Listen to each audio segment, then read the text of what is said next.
Welcome back to MotoAmerica Live Plus. We are at the World Center of Racing. It's the Daytona International Speedway, and we are just 24 hours away from the 81st running of this prestigious race. I'm down on the grid, ready for the first opening ceremonies of the 2023 season. And with that, it gives me great pleasure to ask everybody around the circuit to please stand as we welcome Miss Stephanie Varone, National Performing Artist, who will sing the national anthem of the United States of America. Oh, say, can you see by the dawn's early light what so proudly we hailed at the twilight's last gleaming, whose broad stripes and bright stars through the perilous fight, oh, the ramparts we watched were so gallantly streaming, and the rockets' red glare, the bombs bursting in air, gave proof through the night that our flag was still there. Oh, say, does that star-spangled banner yet wave o'er the land of the free and the home of the brave?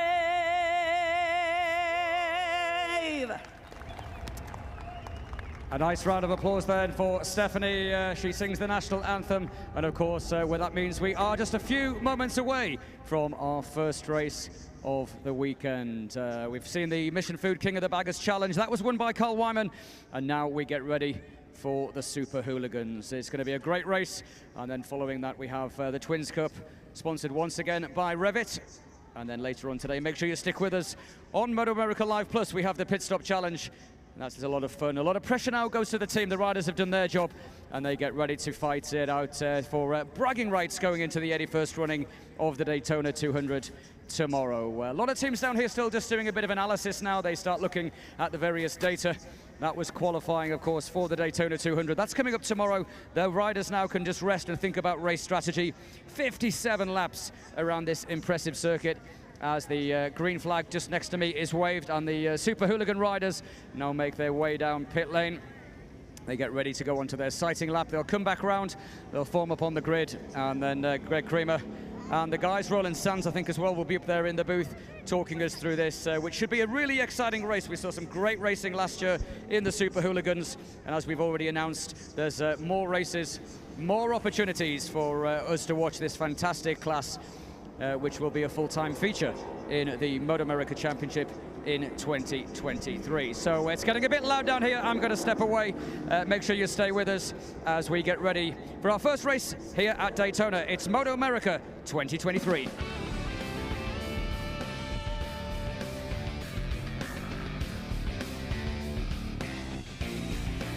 The Mission Foods Super Hooligans Championship is brought to you by Mission Foods, the world's leading brand for tortillas and wraps. By Roland Sands Design, built for the ride. Go to RolandSands.com. And by Dunlop, the official tire of the MotoAmerica Championship Series. Hi everybody, welcome. We are so excited. The opening race of the 2023 season for the Roland Sands Designs Mission Super Hooligan National Championship. Greg Creamer here with Roger Hayden, and we have a special guest here, Mr. Roland Sands himself. And Roland, as the bikes are out now on their recon lap, this has been so far a weekend, I think, for you of highs and lows. Your teams have been having some little issues here, but when you look at the entries in Mission King of the Baggers, which you're very involved with, when you look at the entries here in particular, I mean, we've got 29 bikes that are coming up here, 28 bikes that are coming here. This class is taken off, isn't it?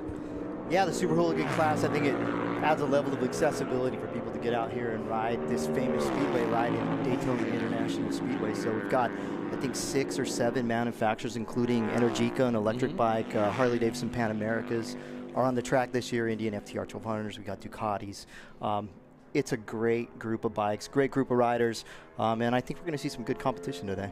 There's some stout talent, behind the bars as well. And I'll tell you, Stefano Mesa, he's been a revelation here. I mean, we all know how good he is, but one, he's running so well on the Energica, and then you think about what he did filling in for Kayla, going right to the top of the charts. A lot to be enjoying here. Let's take a look now at our starting lineup for the race. And Bobby Fong, man, he went out qualifying and he was absolutely determined to lock one in, and he did exactly that. Tyler O'Hara, the defending champ, starts second. Jeremy McWilliams, the experienced guy, is third. Corey West, fourth. Andy DeBrino in fifth. And Kyle Unsorg, who has been a revelation. We weren't real familiar with him. He is showing some great speed. Nate Kern on the BMW, Stefano Mesa and Josh Baird. That is row 3. Row 4, Mark Price, Alex Taylor, and Sean Creasap round that out. Row number 5, Mallory Dobbs. Really good qualifying run for Mallory.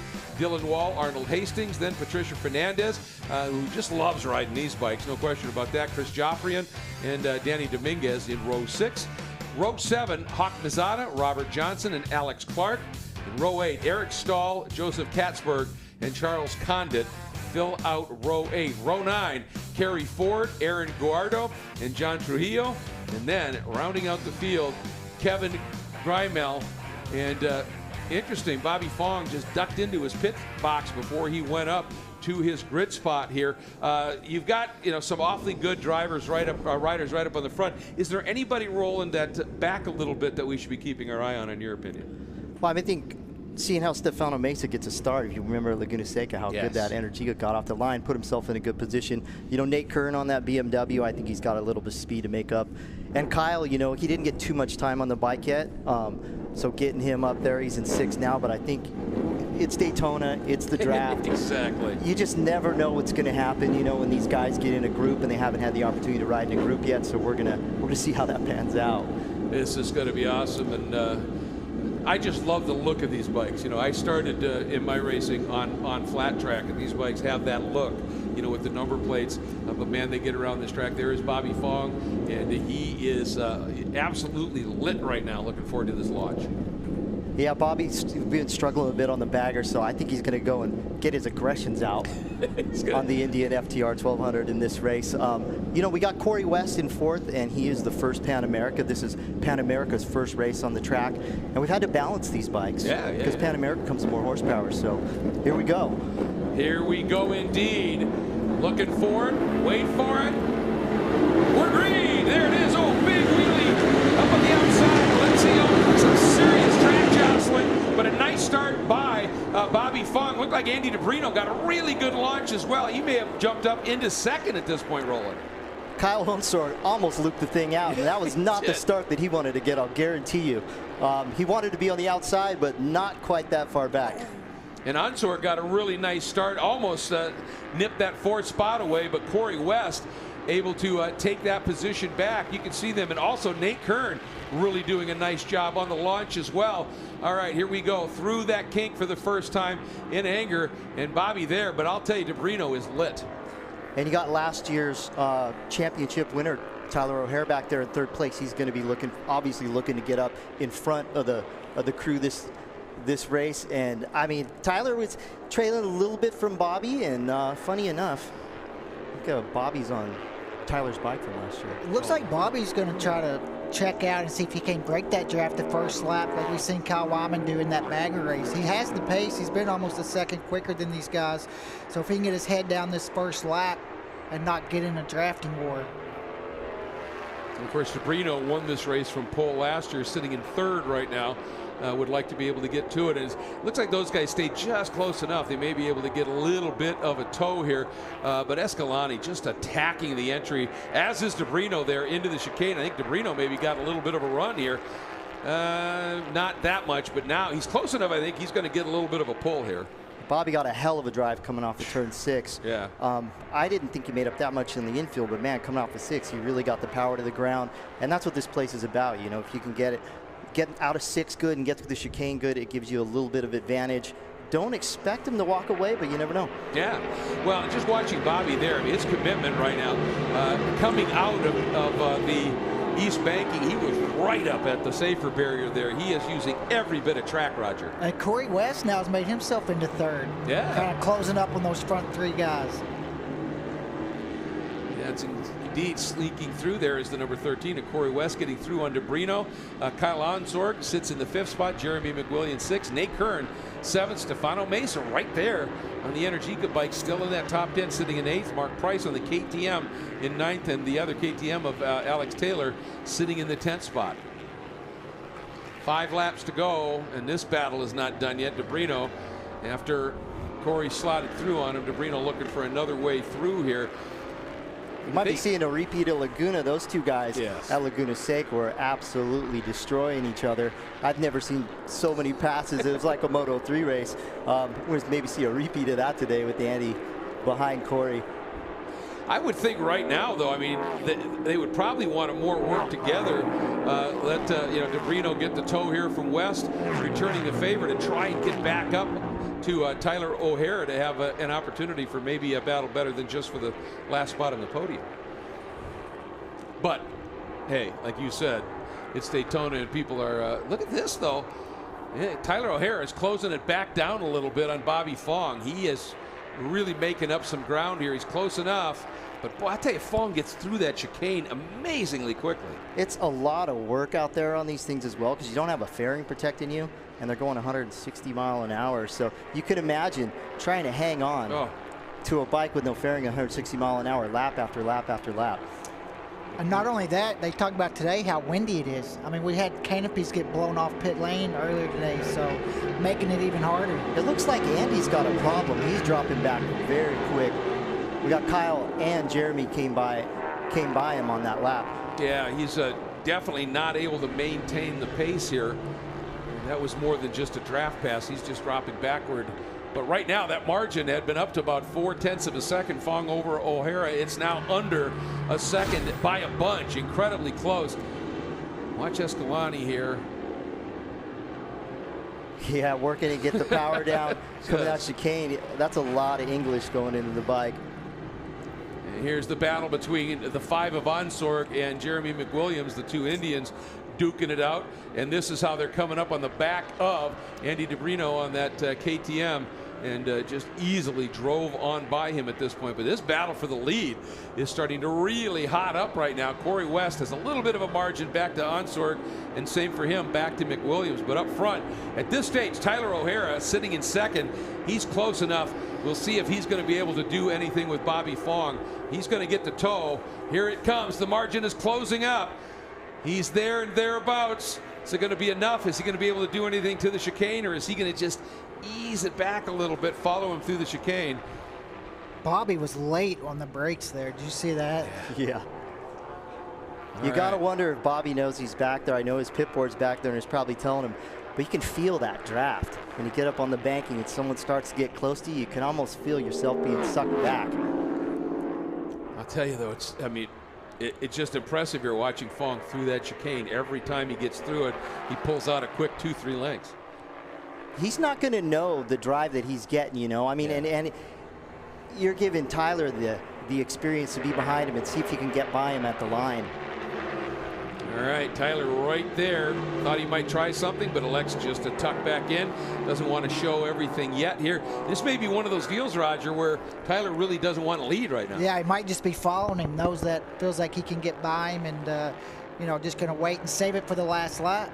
So who knows? But that's part of Daytona, the strategy. We've seen guys do that before at tracks when the draft comes into play. You know you can get by the guy, so you just wait till the last lap and surprise them.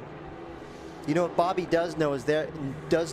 You got to think, is he going to maybe let him by just to see what he's got? This is a fairly short race. Oh, Tyler back in, he's going to lose a lot of time right there. Oh, he missed a shift. He went back in extra gear. That's what happened. Back shifted at extra gear, I bet. Well, and Bobby actually was a little wide in the international horseshoe, and Tyler got right up on him, and then Tyler having his own moment in the West horseshoe, and but it hurt Tyler a lot more than it did Bobby when he had that little bit of a moment. So Tyler's got to do this all over again, and we've only got about 2.5 laps to go. That might have just been the break that Bobby needed. Yeah. It seems like he's a little quicker in the infield, where now the draft's not letting Tyler make up that gap he's losing in the infield. But look right here, he's closing right back up. Yeah, he is. Bobby Fong now into the chicane over O'Hara. Corey West back there a little bit, running a solid fourth is Jeremy McWilliams. Michael? Yeah, Jeremy McWilliams doing a really good job. A bit of a steady start from Jeremy, didn't get too flustered, but looking at the timing splits, faster than anybody through the third split, and he's closing in now on the back of Corey West. Don't be surprised to see the Northern Irishman mounting a challenge for the podium. McWilliams has got pace halfway through this race. And he's got a shot at it. Here we go. 2 laps to go as they come through, and that margin, Tyler O'Hara has closed him right back up again onto the back of Bobby Fong. And what they need to both do now is not make mistakes on this infield section, because for all the talk about the banking here, if you don't get through the infield well, you're going to be slow. Yeah, there's no doubt. I mean, Bobby seems to have a little bit more on the infield, and I think off the corners he seems to be doing good work. Yep. But Tyler's bike, it seems on the top maybe has a touch. You know, he's able to make back up for that mistake that he made, and you know that Indian FTR 1200 power is coming into play. I mean, it's Indian versus Indian, and we got Corey West in the middle, and Jeremy McWilliams and Kyle. So there's a Harley Davidson sandwich out there right now. It is. I tell you what, that was a much better line through there for Tyler O'Hara, but Richie really getting through that West Horseshoe extraordinarily well, which sets him up for a great run through 6 and up onto the banking. Here's Corey West, and you can see McWilliams closing it down just a little bit. McWilliams really putting together some laps, running 2 to 3 tenths quicker right now than Corey West. So the battle for that final step on the podium is still on, no question. If Corey West is not that, Corey West and Jeremy and Kyle aren't that far back. No, they're not. Good little scrap going here. 91, Alex Taylor and Stefano Mesa on that Energica. And the interesting thing about that Energica is, you know, obviously the longer a race goes, you tend to, if you're not managing the energy right, you could tend to lose a little bit of performance. And thus far, Stefano staying in that top 10, but he did lose that spot to Alex Taylor. You got to wonder if Tyler's just rolling off a little bit coming across the tri-oval, you know? He also has his elbows quite far out. You wonder if the last lap, if he's really going to tuck those in and try to get as aero as possible. All right, here we go. Cross the line. 1 lap to go. White flag is out. And McWilliams noses ahead of Corey West as they hit the stripe. An incredibly small margin, but McWilliams now up into 3rd. As we're watching this, Bobby Fong, Tyler O'Hara. There you see McWilliams just in front of Corey West, and then a bit more in the background, Kyle Onsorg rounding out your top 5. So these 2 guys going at it for 3rd, but here we go. Fong, O'Hara, and this is all about it here. A little bit of traffic coming up, and hopefully this guy senses what's unfolding, knows what's coming up here. Here comes Fong through the kink. Opens up a little bit of a margin over O'Hara. They both get through clean on the lap bike. He stays out nice and wide through that West Horseshoe. That's going to let McWilliams and West come through pretty much unscathed as well. More traffic up here. Can Escalante get a little toe off of that bike? Fong might be. Oh, no. I was going to say maybe Fong could get a little bit of a draft off that lap, or would have helped him out a lot, but it didn't happen. Nope. And all right, here we go. Is Tyler in a position? Is he close enough to get any kind of a toe? Once again, Fong just magic out of turn 6, up, climbing onto the banking. He might have just enough. He might have just enough margin, but look at this Daytona draft. I mean, it's unbelievable. It is unbelievable. He sucked right up behind him. There is a lapper in front of Bobby again. Oh, boy. This is going to affect things. That lapper doesn't know he's there. Bobby goes through him, looks back quickly, and Bobby got through there, but Tyler carried more speed through the chicane that time. Is he going to be close enough to do anything? He's got a long way to go, but he's got a lot of ground to make up. Tyler coming after it. Fong trying to hang on. Tyler now really starting to pick up the toe. Fong dropping low. Bobbing and weaving. Here we go. Tyler O'Hara up and around the outside at the line. It is O'Hara getting the win over Bobby Fong. 64 1/1000ths of a second. Oh my goodness, how close could it be? We just found out. And Jeremy McWilliams on that lap used one of those lap bikes and actually got a nice little toe to give him a little breathing room back to Corey West, who's 4th, and Kyle Onsorg 5th. But Wow. Tyler kind of answered our question. Yeah. Was he hanging back? And he was, waiting until the last lap. I think Bobby got a little affected by that lapper. I Maybe think so didn't too. get quite the drive he wanted, but I mean, it's not the first time I've seen Tyler do that here. No. Well, you can see Bobby, he had to run around that lapper. And the minute he got clear, he glanced back. You know he was concerned. And that wasn't the optimal fastest line. And Tyler just came through there just absolutely full chat. Wow. Well, hey, once again, the Mission Super Hooligan National Championship race, phenomenal. Look at this run. There's Bobby trying to defend, trying to move, trying to break any draft. Problem was, Tyler O'Hara was already on the move. That was picture perfect from Tyler. Yeah. Picture perfect. Here's a look at it. That's what 64 one-thousandths of a second looks like there, folks. That close. Well, I'm going to head down to the podium, guys. All right. Thank you. Well, all right. Absolutely. What a finish. What a finish. Oh, incredible. And once again, the Roland Sands Designs Mission Super Hooligan National Championship Series putting on a stunning race here. And for Bobby Fong, who really was fastest in every go in this category, has got to be just gutted right now, Roger. Oh, yeah, to lead every lap besides the last lap, he's definitely going to be a little bit disappointed. But, you know, when you come into Daytona as a rider, you kind of know that's the risk. You know, I'm sure he's did it to somebody before, but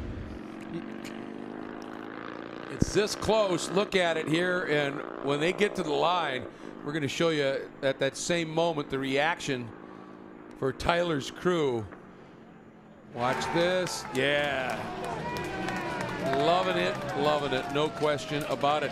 But I'll tell you, Roger, I really think the way that Bobby was getting out of the chicane, if he'd had a clean run out there, I'm not sure Tyler would have got to him. Well, he kind of drafted him pretty, you know, I think. I don't know. Yep. It's hard to tell, but Bobby was definitely trying to bob and weave to break that draft. It Yes. just seemed like Tyler had such a good run, and maybe that lapper might have cost Bobby a little bit. That's all it takes. Yeah. You know, if that lapper messes up your drive, you could be down a couple mile an hour all the way around that banking. It adds up. Well, and that's it. The minute you lift off the throttle a little bit, you lose that little bit of momentum. When you've got guys around you and everything, you're in that deficit all the way around there. So here we go. Tyler O'Hara putting together an awesome final lap on the Indian FTR 1200. Bobby Fong, fastest from pole, but ends up second on his Indian FTR 1200. Jeremy McWilliams third with a great move to get around Corey West. Back around Corey West, and then use some traffic to open it up just a little bit, and then Kyle Onsorg rounds off the top five. Andy DeBrino on the KTM ends up sixth. Stefano Mesa on the Energica Eva Rebel RS in seventh. Mark Price on the KTM sits eighth, and ninth on the BMW R9 is 9T, is of course Nate Kern. Here we go.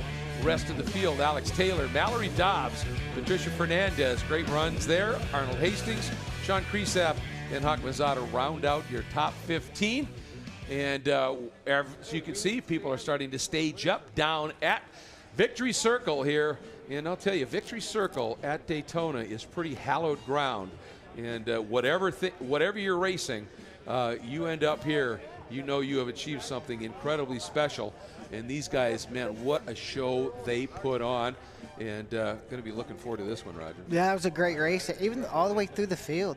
And Tyler O'Hara, look how happy he is. I mean, winning at Daytona, you know, it's just a special feeling, and you can see him how much he loved it. He's a good rider. Yeah. It doesn't matter what he's on. You know, the king of the bagger, he's fast. I know he's rode a lot of supermoto and flat track and a lot of other stuff. Anything he rides, he's really quick. He's one of those all-rounders, as we call him. No matter what he's on, he's good. And just soaking up this moment here in Daytona Victory Circle. With that, let's get down to Michael for these celebrations. Yeah, thanks, guys, and a very, very happy Tyler O'Hara down here. It was an intriguing game of cat and mouse, and in the end, the cat won.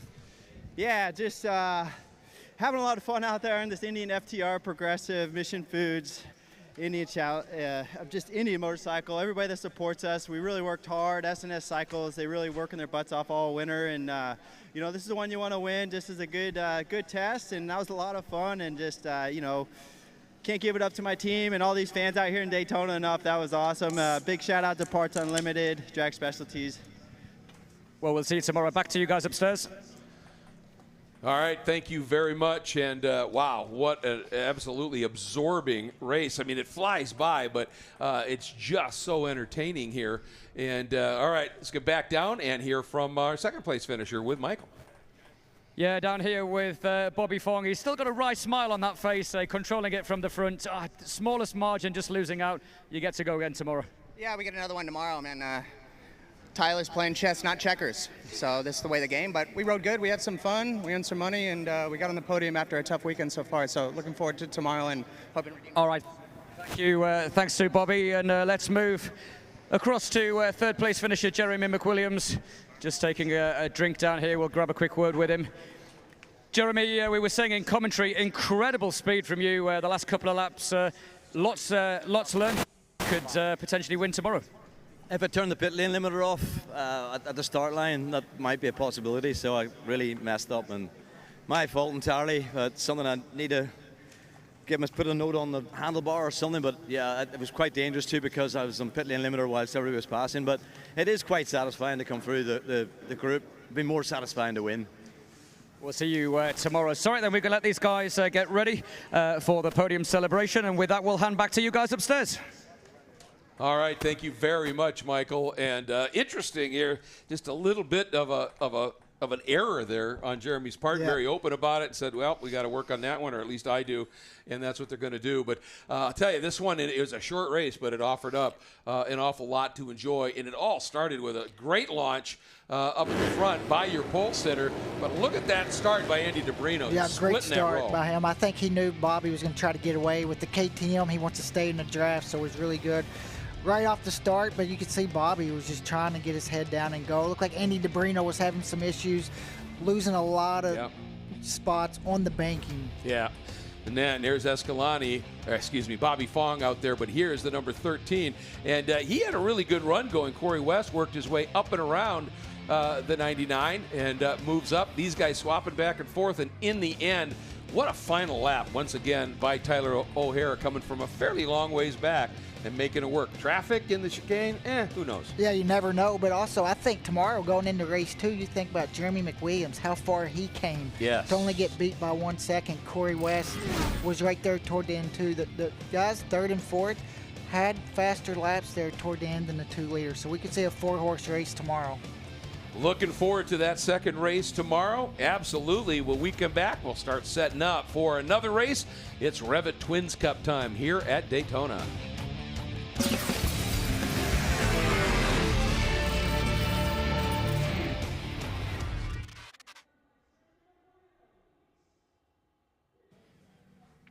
The Mission Foods Super Hooligans Championship is brought to you by Mission Foods, the world's leading brand for tortillas and wraps.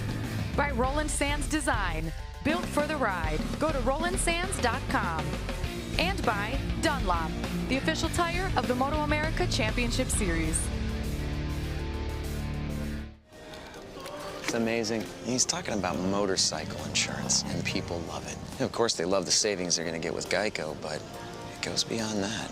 You deserve to save. Heard that before. You deserve to save. I know. I need you to hear me. You deserve to save. I deserve to save. I mean, he has a way of making you feel seen.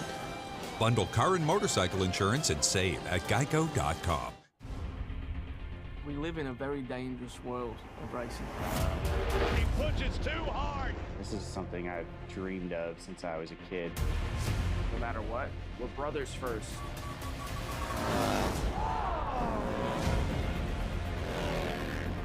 The two brothers on the factory Harleys, first and second.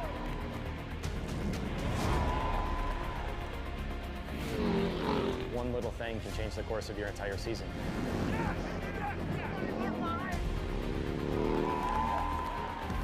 Come on!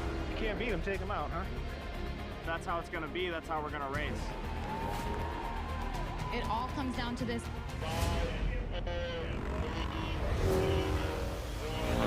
Track is open for baggers.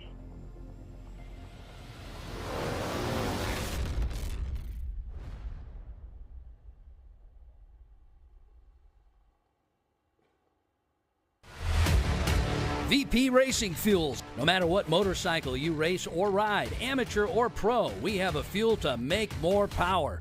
Keep your bike running cool with VP Stay Frosty Coolin', available in 2 formulas. Race ready, designed to be glycol free and track approved, and high performance with freeze protection for street applications. Visit vpracingfuels.com to learn more.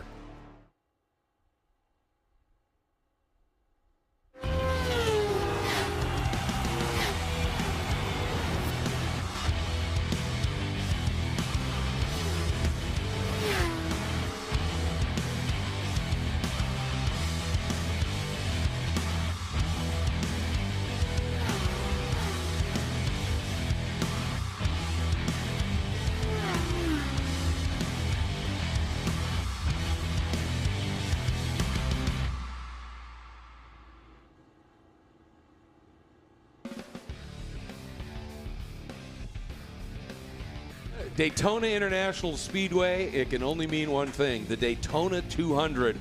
This is the weekend of its 81st running. Lots of different racing and classes that we are going to be following as well. Just had an absolute scorcher of a race in the Roland Sands Mission Super Hooligan race. Now we're coming up, it's Revit Twins Cup. And these guys, they always put on absolutely incredible racing. And the exciting thing in this category, we've got some of the young guys and gals moving up out of the Junior Cup, and they've been right at the sharp end of things. The one issue there, of course, is obviously Kayla, not being able to make it. But look at the size of this place. Look at the scope of this place. And there's the Lake Lloyd, but we're not that far away. Way back over there, and it looks, there's the Hilton off to the left there. That's the ocean. So you get a lot of weather that moves off there. Oftentimes the humidity is intense. We had that massive rain all last season, Roger, but today it's absolutely stunning out there. It's warm, it's windy, but the humidity's low. Yeah, the humidity's low. Only thing is you can see the flags, how windy it is. It's going to bring the riders a more challenge. You're going to have a headwind going one way and a tailwind the other, and you're going to have to get used to it. Especially the wind when it's behind you is really hard because you're already in a draft with someone and your brake marker has to change. So whenever I used to race here, I always looked at that flag right there before I went out. And then I would know which way the wind was blowing. Which way it was blowing and which direction it was blowing and how hard as well. That's a big flag, and that thing's standing out pretty stout here. So that gives you an idea of just what they're going to be dealing with out here. Again, we've had a couple of qualifying sessions that have unfolded for the Twins Cup, and what they do is they just merge the times, and fast time goes to the top. And not a surprise here, maybe defending champion Blake Davis right up on top of things on his Yamaha over Stefano Mesa, and that's just a massive story. Stepping in for the injured Kayla Yakov, went right to the top of the sheets his first time on the bike for a while. Dominic Doyle sits in the 3rd spot, but look at these margins. This is what we're talking about with this class. It's spectacular. I mean, Gus Rodeo sits in 4th and is only a couple of tenths off of the far front end of things here. So really, really close stuff. Joe Lamandry Jr. there, you can see back in 12th. Cody Wyman in 14th. So a couple of guys there that are struggling a little bit. Alex Arango getting a lot of track time as well. He's been consistently the fastest guy in Group B for Supersport. So there are some players surely at the front end, but there are some guys back in the pack a little bit that can do something. And you catch the toe at the right time, you got it. Yeah, if you can catch the toe at the right time, that's right. We seen last year how big the pack was. Dominic Doyle here on screen. He's been really fast this weekend as well toward the sharp end. Starting 3rd today, I think he's going to be one of the guys that's going to be really tough to beat. He's been quick. And then Stefano Mesa, you mentioned. He never settled on this bike before till yesterday morning before the first session, so it's so impressive to see what Stefano's doing. And then Blake Davis qualifying on pole, backing up that #1 plate. It's a little bit different year, I think, this year for Blake. Last year, he was kind of the guy that was trying to catch up, even though he won the title. But this year, Blake's got the target on his back. He's the guy that everybody wants to beat. Got that N2 bobblehead Yamaha absolutely flying as well. Well, there was an unintentional pun.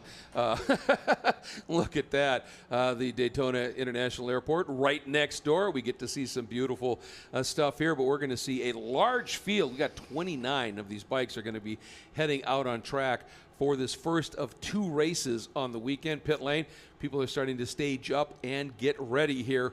And again, these races come at you in a big hurry here. You got to get a good start. You don't have time to claw your way back from deep in the pack. No, not at all, especially here. You do not want to lose the draft of the guys in the front. If not, it'll be hard to make up that gap by yourself. Last year, the Twins Cup races here were some of the best races I ever seen, so they were really big packs. And looking forward to today. I know they're going to be a close pack, and it's going to be interesting who plays the draft right. And this is what everybody's targeting. Yeah, getting that checkered flag, getting the trophy, but just to say, I got that trophy in Victory Lane at Daytona International Speedway. That's a pretty august ground right there. Everybody's shooting for that. Looking forward to it. We'll be back with the race in just a minute.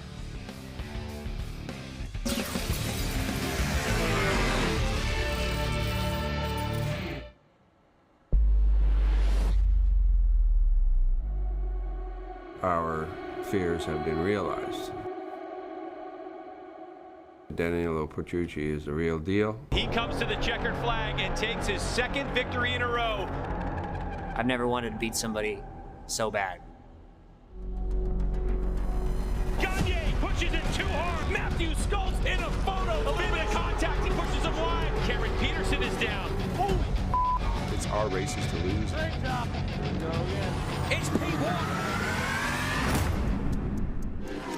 Big sigh of relief. Monkey off back. We're pretty far behind. You guys don't need motivation. You got motivation. Right now, you're getting plenty of excitement. I kind of had this mindset of just bring the bike home no matter what. Dramatic day of racing.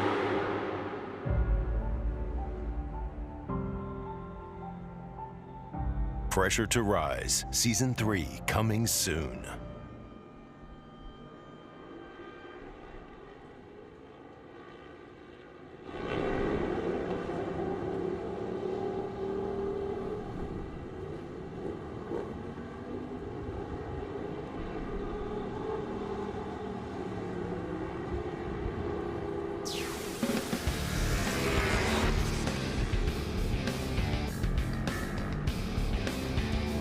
Welcome back to MotoAmerica Live Plus. Michael Hill and Roger Hayden with Greg Kramer down in pit lane. It's the Daytona 200 2023. It's the first round of the MotoAmerica Championship. And Roger, what a fantastic day and a half we've already had. And the excitement, as we can see there on track, the Twins Cup bikes coming out.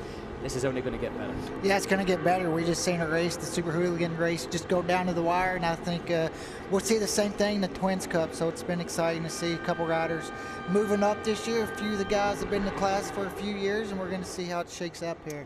Of course, the defending champion, Blake Davis, with that #1 plate. He was so fast yesterday, but we did see this morning, little tip-off for Blake. That will maybe have given the team a little bit of work to do, but such an experienced team and such an experienced head on young shoulders for young Blake. Really, for him, as young as he is, he does have a really calm head on his shoulders. He never gets too high, too low. He did make a little mistake this morning, went down, but he was okay. The bike, I don't think, was too bad, and I think he'll be able to come out today, and he's definitely going to be in the pack for the win. Another couple of riders that are going to be in the pack, the Robum, or Gus Rodeo's team, the Rodeo Racing Robum Engineering Squad, this new partnership that they've put together. Both Ben Gloddy and Gus Rodeo super fast this morning. One of only 4 or 5 riders to improve. They're going to be in the mix. Hayden Schultz, we spoke to earlier, Jody Barry. This is going to be a 10-11 bike freight train at the beginning of this race, in my opinion. Yeah, and you look at Hayden Schultz, 5th on the grid, and then also Jackson Blackman. He's a race winner as well. So there's a lot of guys. All the guys, the top 8, really have a really good chance. You got Ed Sullivan in 9th. If he can get a good start, stay in the draft. I think we're going to see 8 bikes in the pack, and maybe toward the end might lose a couple, but toward the last couple laps, I think it'll be a good group of 6. Yeah, some great names that you mentioned. Of course, Jackson Blackman that you mentioned. His first race back after that pretty gnarly crash last year. He will be certainly getting... the nerves, do you reckon he'll be quite nervous, or do you reckon he'll be all right? I mean, he's been here before, hasn't he? But coming back from that injury, he's maybe going to be a little bit race rusty? Maybe a little bit nervous, but I think he was more nervous than the first practice because he was like, can I still do it? Do I still have the pace? Well, he's proved that. He hasn't lost that, but I'm sure he's a little bit nervous. You always are for the first race of the year, a little bit nervous. You wonder, are we ready? How was our off season? Did everybody else step up more than we did? Yeah. And just always have all those questions, and then when the lights go out, you're back to normal. Yeah, well, this race in particular, this category always breeds excitement. There was none more so than last year. 24 hours ago, we saw the booking Bronco of Anthony Marziano ricocheting off the walls. We were falling on the floor, and he was absolutely insane from last year. Let's have a look at this, at what happened last year as we see live pictures from the grid. Just talk us through this, Roger. We're looking at the red bike. There he goes out, hits the wall. Look at the tire mark back into the pack, and how everybody stayed on is beyond me. It's a miracle that nobody else crashed. You see him right there. With the draft, he was going through there so much faster in that draft, and it swung out there and just ran out of racetrack. You can see him there, just that extra speed, and just amazing that nobody else went down or anyone went down at all. And luckily all the guys was all right. And you know what was kind of funny about that was, as soon as that happened, he kept going. He didn't slow down at all. Yeah, it was just a little shake of the head, wasn't it? A little shake of the head, and he just carried on. But one rider that is down there on the grid with all of the pressure, the big target on his back, the #1 plate holder from last year. He will start his title defense from pole position, Blake Davis, and he's with Greg. All right, thanks very much, guys. Yeah, standing by with Blake. And Blake, everybody's talking about you got the target on your back this year, coming in as a champ. You didn't miss a beat, man, right up on front on pole. Are you relishing now being the guy that everybody's chasing as opposed to doing the chasing? Yeah, no, I like it. I mean, it's proven that, you know, everyone else thinks about me, and they're, you know, ready to come get it. So I'm ready to be here and defend it, and it should be a good race. I'm excited for it. It's going to be real close out there. This place is pretty crazy to be racing on, isn't it? Are you looking forward to a fun one today? Oh, yeah, it's going to be a fun one, for sure. All right, get after it. Have some fun. Good luck. Yes, sir. Thank you. All right, I'm going to wander over here and just see if I can quickly grab a with Stefano Mesa. Hey, Stefano. I'll tell you what, everybody's just been super impressed. We always have been with you. You're a great talent, but to hop on this bike, never having been on it before, in the first practice, go to the top of the sheets for a little while, qualify second, just extraordinary. It's almost like you just automatically felt right at home with this one. Yeah, I definitely feel good. I haven't really spent any laps on an R7 or on a twin spike in general, so when Melissa and Josh came over to talk to me to see if I would ride the bike, I was definitely pretty stoked about it, to add another horse into the stable that I've ridden, you know. So it's definitely cool. It was pretty cool to go fast right off the bike. Melissa and the crew has done a great job putting the bike together, and I'm sure Kayla's going to have a ripper machine when she comes back. Well, you've certainly got it dialed up for us, so well done. Good luck in this one. I know you're happily representing that team and Kayla. Thank you. All right, Stefano, man, what a ride. He has just been blowing it away. And remember, he's coming off of an e-bike in the Super Hooligan race, so talk about an adjustment. Going to step in here with Gus Rodeo and tell you what, one, we love the colors on the bike. They just pop. We can see you really easy. But you and your teammate, this new Rodeo Robum pairing, what a super team in a way, and you guys are showing well already. Yeah, the graphics are courtesy of REB Graphics and GRG Designs. Absolutely killing the graphics game right now. So I'm really happy to be working with Ben as a teammate, and I've learned a lot from him, and it's all been positive. So I'm excited to get back in the class and see what we can do. All right, absolutely great. What do you think? You're starting right here, second row. Fancy your chances? Yeah, top four is covered by 2/10. You know, we have a really good shot, so